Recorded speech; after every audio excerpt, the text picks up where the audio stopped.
usually end when the winner's interests are satisfied. Wars of morality are often longer and bloodier.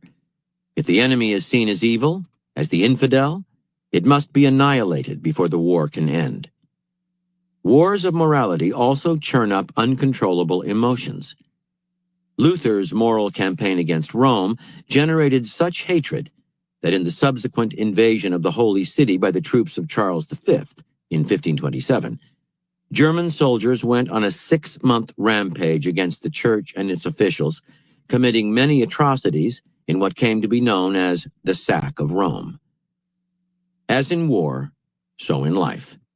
When you are involved in a conflict with another person or group, there is something you are fighting over, something each side wants.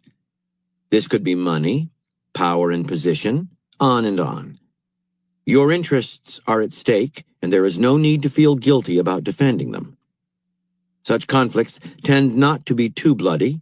Most people are at least somewhat practical and see the point in preventing a war from going on too long. But those people who fight out of a moral sense can sometimes be the most dangerous. They may be hungry for power and are using morality as a cover. They may be motivated by some dark and hidden grievance, but in any case, they are after more than self-interest. Even if you beat them, or at least defend yourself against them successfully, discretion here may be the better part of valor. Avoid wars of morality if you can. They are not worth the time and dirty feelings they churn up. Reversal. The moral offensive has a built-in danger.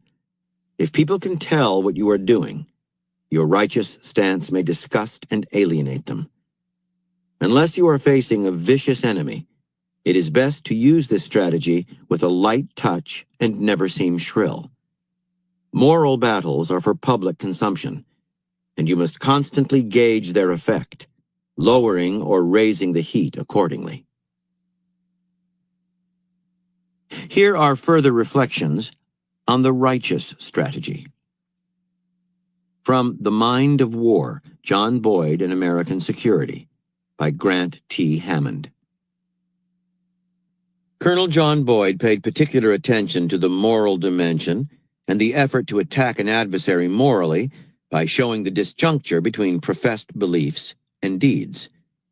The name of the game for a moral design for grand strategy is to use moral leverage to amplify one's spirit and strength, while exposing the flaws of competing adversary systems.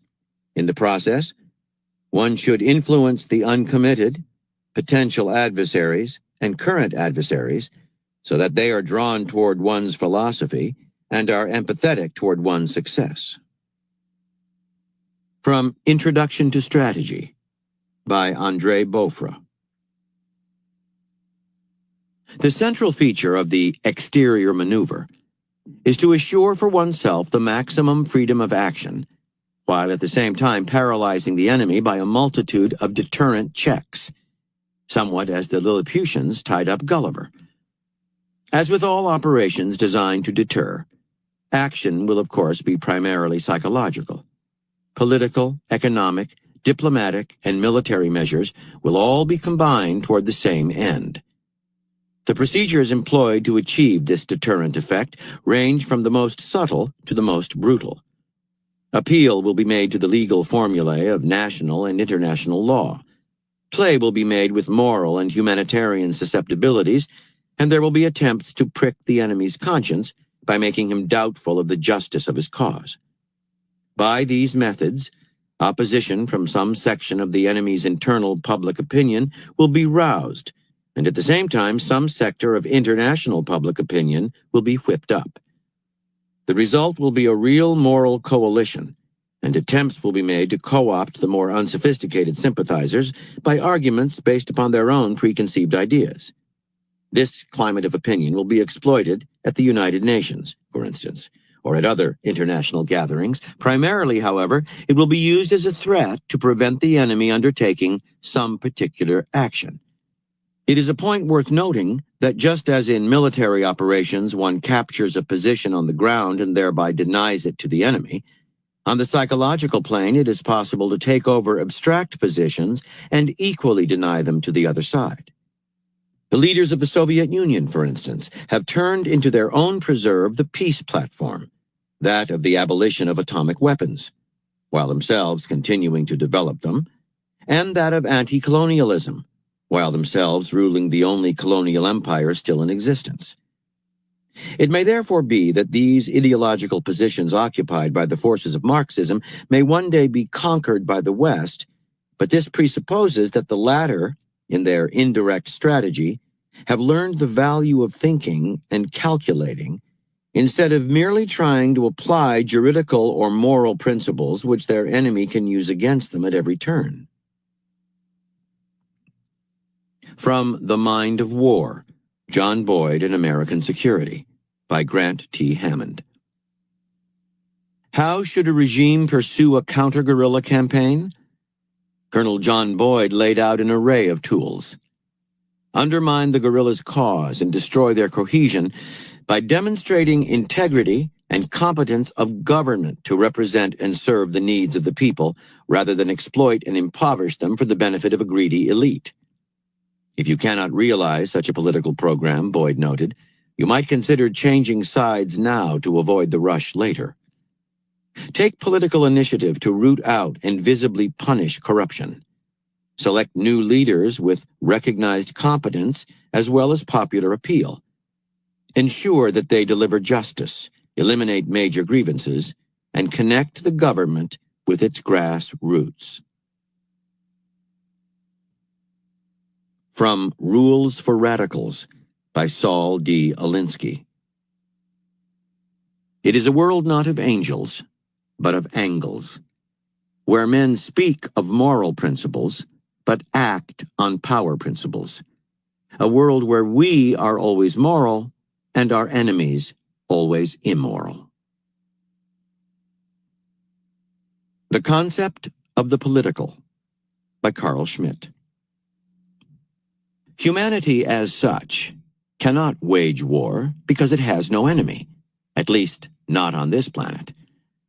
The concept of humanity excludes the concept of the enemy because the enemy does not cease to be a human being, and hence there is no specific differentiation in that concept.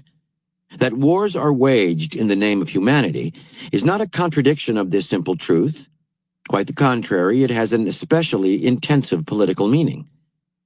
When a state fights its political enemy in the name of humanity, it is not a war for the sake of humanity, but a war wherein a particular state seeks to usurp a universal concept against its military opponent.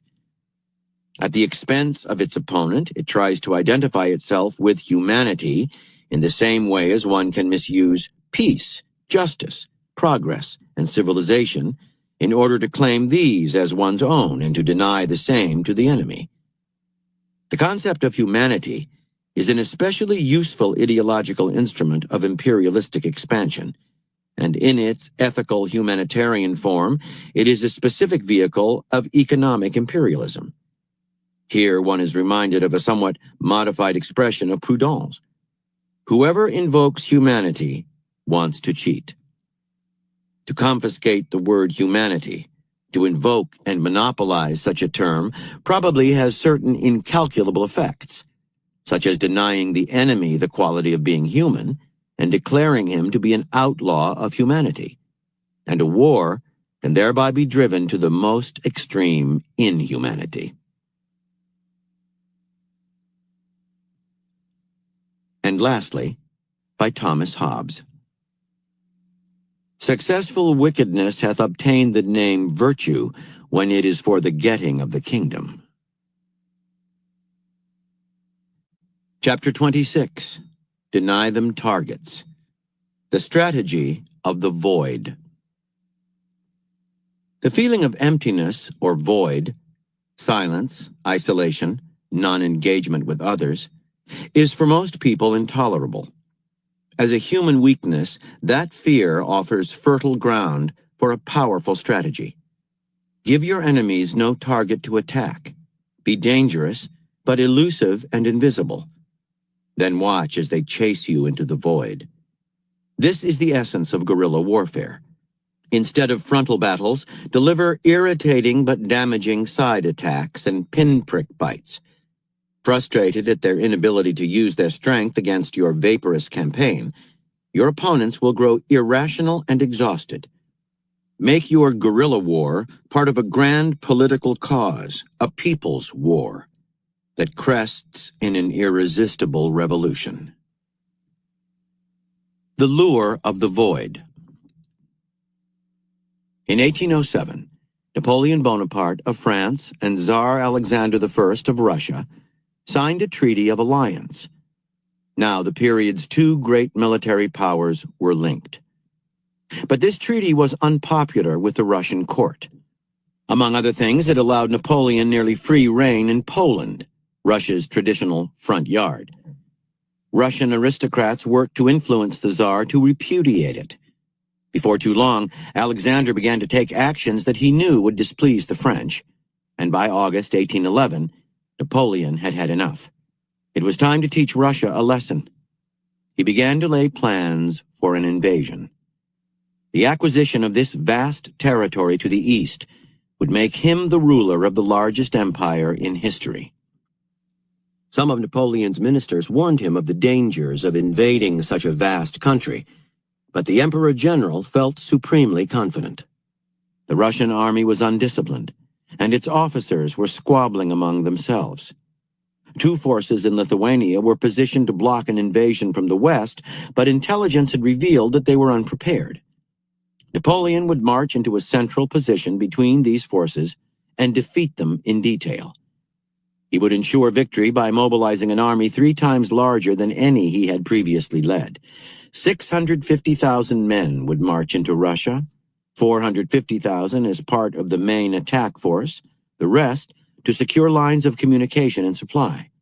With an army this size, he could dominate even the large spaces of Russia, overwhelming the feeble enemy not only with his usual brilliant maneuvers, but with superior firepower. Napoleon may have felt certain of victory, but he was not a reckless man. As always, he studied the situation from every angle. He knew, for instance, that Russian roads were notoriously bad. Local food supplies were meager. The climate tended to extremes of heat and cold, and the vast distances made it much harder to encircle the enemy. There was always room to retreat.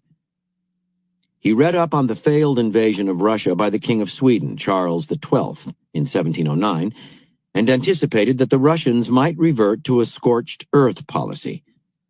His army would have to be as self-sufficient as possible. The distances were too great to have extended supply lines from Europe.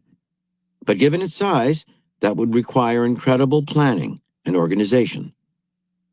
To help provide for his army, Napoleon had vast storehouses close to the borders of Russia filled with wheat and rice. He knew it would be impossible to provide fodder for the 150,000 horses of his army, and so thinking ahead, he decided they would have to wait until June for the invasion, when the grasses of the Russian plains would be rich and green. At the last minute, he learned Russia had very few mills to grind grain into flour, so he added to his growing list the need to bring materials to build mills along the way. With the logistical problems addressed and his usual well-devised strategy in hand, Napoleon told his ministers that he foresaw complete victory within 3 weeks. In the past, these predictions of Napoleon's had been uncannily accurate. In June 1812, Napoleon's vast armada of men and supplies crossed into Russia. Napoleon always planned for the unexpected, but this time, unmanageable difficulties began to pile up almost immediately. Rain, the bad roads, the intense summer heat brought the army's movements to a crawl. Within days, more than 10,000 horses ate rank grass and died. Supplies were failing to reach the forward troops fast enough, and they had to resort to foraging. But the uncooperative Russian peasants along the march not only refused to sell their food at any price, but burned their hay rather than let the French have it. More French horses died when they were forced to feed off the thatch in the roofs of houses, only to find the houses collapsing on them.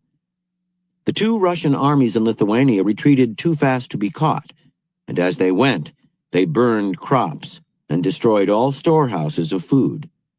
Dysentery quickly spread through the French troops. Some 900 men died each day. In his effort to catch and destroy at least a part of his elusive enemy, Napoleon was compelled to march ever farther east. At points, he came tantalizingly close to the more northern of the two Russian armies, but his exhausted men and horses could not move fast enough to meet or encircle it, and it easily escaped his traps each time. June bled into July.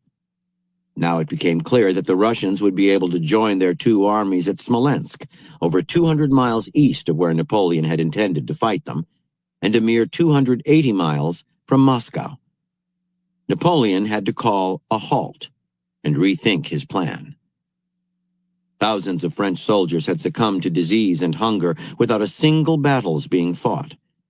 The army was strung out along a 500-mile line, parts of which were constantly harassed by small troops of Cossacks on horseback, sowing terror with their bloodthirsty raids. Napoleon could not allow the chase to go on any longer. He would march his men to Smolensk and fight the decisive battle there. Smolensk was a holy city, with great emotional significance to the Russian people. Surely the Russians would fight to defend it rather than let it be destroyed. He knew that if he could only meet the Russians in battle, he would win. And so the French moved on Smolensk, arriving there in mid-August, their 450,000-man attack force reduced to 150,000 and worn down by the intense heat.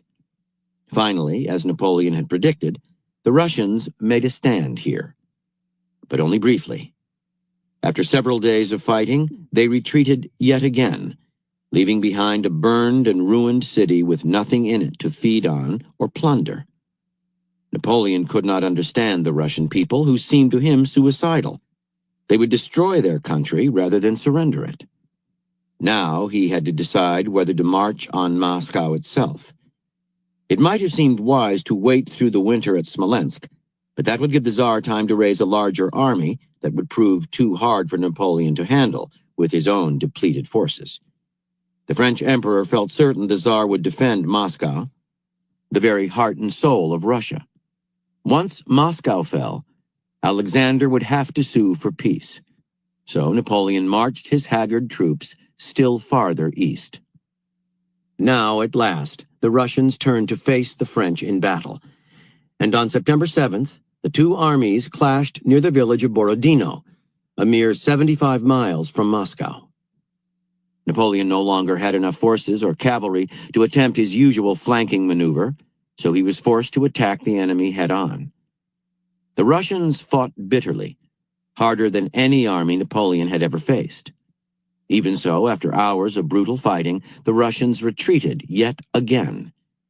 The road to Moscow lay open. But the Russian army was still intact, and Napoleon's forces had suffered horrific casualties. 7 days later, Napoleon's army, now reduced to 100,000 men, straggled into an undefended Moscow. A French marshal wrote to his wife that the emperor's joy was overflowing. "The Russians, he thinks, will sue for peace, and I shall change the face of the world." In earlier years, when he had marched into Vienna and Berlin, he had been met as a conquering hero, with dignitaries turning over to him the keys to their cities. But Moscow was empty. No citizens, no food. A terrible fire broke out almost immediately and lasted 5 days. All of the city's water pumps had been removed. An elaborate sabotage to make Moscow still more inhospitable. Napoleon sent letters to the Tsar, offering generous terms of peace. At first, the Russians seemed willing to negotiate, but the weeks went by, and it finally became clear that they were dragging out the talks to buy time to build up their army, and to let winter grow closer. Napoleon could not risk staying in Moscow another day. The Russians would soon be able to encircle his now meager force. On October 19th, he marched the remains of his army out of the Russian capital. His goal was to get to Smolensk as fast as possible. Now those undisciplined bands of Cossacks that had harassed him on the road east had formed into larger divisions, guerrilla forces of 500 men, and every day they killed off more and more French soldiers. Marching in constant fear, Napoleon's men rarely slept. Thousands succumbed to fatigue and hunger. Napoleon was forced to lead them past the nightmarish fields of Borodino, still crowded with French corpses, many half-eaten by wolves. The snow began to fall. The Russian winter set in. The French horses died from the cold, and every last soldier had to trudge through the snow on foot. Barely 40,000 made it to Smolensk. The cold was worsening. There was no time to tarry in Smolensk. Through some deft maneuvering, Napoleon managed to get his troops across the Berezina River, allowing them a clear line of retreat to the west. Then, in early December, hearing of a failed coup d'etat at home in France, he left his troops behind and headed for Paris. Of the 450,000 men in his main attack force, some 25,000 made it back. Few among the rest of the army survived as well. Napoleon had miraculously escaped to fight more wars, but he would never recoup his losses in manpower and horses. Russia was indeed his grave. Interpretation. By the time Napoleon invaded Russia, Tsar Alexander I had met him a number of times in previous years and had come to know him quite well. The emperor, Alexander saw, was an aggressive man who loved any kind of fight, even if the odds were stacked against him. He needed battles as a chance to put his genius in play. By refusing to meet him in battle, Alexander could frustrate him and lure him into a void. Vast but empty lands without food or forage, empty cities with nothing to plunder, empty negotiations, empty time in which nothing happened, and finally, the dead of winter. Russia's harsh climate would make a shambles of Napoleon's organizational genius, and as it played out, Alexander's strategy worked to perfection. Napoleon's inability to engage his enemy got under his skin. A few more miles east, one solid battle, and he could teach this cowardly foe a lesson. His emotions, irration, anger, confusion, overwhelmed his ability to strategize. How could he have come to believe, for instance, that the fall of Moscow would force the Tsar to surrender? Alexander's army was still intact, the French had grown frighteningly weak, and winter was coming. Napoleon's mind had succumbed to the powerful pull of the void that he had entered, and that led him far astray. Alexander's strategy wreaked havoc on the French soldiers as well, who were renowned for their superior discipline and fighting spirit. A soldier can endure almost anything except the expectation of a battle that never comes and a tension that is never relieved. Instead of battle, the French got endless raids and pinprick attacks that came out of nowhere, a continuous threat that gradually built into panic. While thousands of soldiers fell to disease, many, more simply, lost the will to fight. It is human nature to not be able to endure any kind of void. We hate silence, long stretches of inactivity, loneliness. Perhaps this is related to our fear of that final void, our own death. We have to fill and occupy empty space. By giving people nothing to hit, being as vaporous as possible, you play upon this human weakness. Infuriated at the absence not just of a fight, but of any kind of interaction at all, people will tend to chase madly after you, losing all power of strategic thought. It is the elusive side, no matter how weak or small its force, that controls the dynamic. The bigger the enemy, the better this strategy works. Struggling to reach you, the oversized opponent presents juicy targets for you to hit. To create the maximum psychological disturbance, you must make your attacks small but relentless, keeping your enemy's anger and frustration at a constant boil. Make your void complete. Empty negotiations, talks leading nowhere, time passing without either victory or defeat. In a world of accelerated pace and activity, this strategy will have a powerfully debilitating effect on people's nerves. The less they can hit, the harder they will fall. From the 7 Pillars of Wisdom by T.E. Lawrence. Most wars are wars of contact, both forces striving to keep in touch. The Arab War should be a war of detachment, to contain the enemy by the silent threat of a vast unknown desert, not disclosing themselves till the moment of attack. From this theory came to be developed ultimately an unconscious habit of never engaging the enemy at all. This chimed with the numerical plea of never giving the enemy's soldier a target.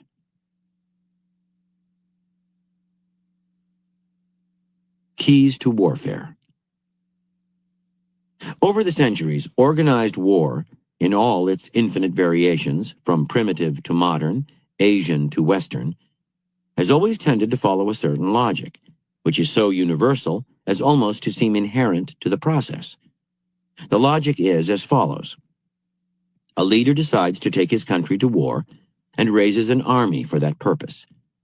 That army's goal is to meet and defeat the enemy in a decisive battle that will force a surrender and favorable peace terms. The strategist guiding the campaign must deal with a specific area, the theater of war. This area is most often relatively limited. Maneuvering in vast open spaces complicates the possibility of bringing the war to closure. Working within the theater of war, then, the strategist contrives to bring his army to the decisive battle in a way that will surprise the enemy or put it at a disadvantage. It is cornered, or attacked from both front and rear, or must fight uphill. To keep his forces strong enough to deliver a mortal blow, he concentrates them rather than dispersing them. Once battle begins, the army will naturally form a flank and rear that it must protect against encirclement, as well as lines of communication and supply. It may take several battles to end the war, as each side works to dominate the key positions that will give it control of the theater, but military leaders must try to end it as quickly as possible. The longer it drags on, the more the army's resources are stretched to a breaking point where the ability to fight collapses. Soldiers' morale declines with time as well. As with any human activity, however, this positive, orderly side generates a negative shadow side that contains its own form of power and reverse logic. The shadow side is guerrilla warfare. The rudiments of guerrilla warfare originated thousands of years ago, when smaller nations found themselves invaded by more powerful neighbors. To survive, their armies were forced to flee the invader, for any direct engagement would have destroyed them. It soon became clear that the longer they fled and eluded battle, the more they ruined the enemy's strategies and confused it by not conforming to the usual logic of engagement. Their next step was to take this further. These early guerrilla warriors learned the value of operating in small, dispersed bands, as opposed to a concentrated army, keeping in constant motion, never forming a front, flank, or rear for the other side to hit. The enemy would want to keep the war confined to a particular space, better than to extend it over as much territory as possible, melting into the countryside, forcing the enemy to disperse itself in the chase, opening itself up to raids and pinprick attacks. The enemy would naturally want a quick end to the war, so it was desirable to drag it out as long as possible, making time an offensive weapon that consumed the enemy with friction and sagging morale. In this way, over thousands of years and through trial and error, the art of guerrilla warfare developed and was refined into its present-day form. Conventional military training and thought revolve around concentrating for battle, maneuvering within limited areas, and straining for the quick kill. Guerrilla warfare's reversal of this natural order of war makes it impossible for a conventional army to counter, hence its power. In the shadowland of reverse warfare, where none of the normal rules apply, the conventional army flounders. Done right, guerrilla warfare is virtually unbeatable. The word guerrilla, small war in Spanish, was coined in reference to the Peninsular War of 1808 to 1814, which began when Napoleon invaded Spain. Melting into their country's mountains and inhospitable terrain, the Spaniards tortured the French, making it impossible for them to profit from their superior numbers and weaponry. Napoleon was bedeviled by an enemy that attacked without forming a front or rear. The Cossack fighters, who undid him in Russia in 1812, had learned a lot from the Spanish and perfected the use of guerrilla warfare. Their harassment caused far more damage than anything the rather incompetent Russian army could inflict. This strategy has become a more powerful and prevalent tool in modern warfare for several reasons. First, by exploiting technological advances in weaponry and explosives, a small guerrilla band can cause disproportionate damage. Second, Napoleonic warfare greatly expanded the size of conventional armies, making them much more vulnerable to hit-and-run tactics from light and mobile forces. Finally, guerrilla war has been adopted for political purposes to great effect. By infusing local people with the fervor of a cause, a revolutionary leader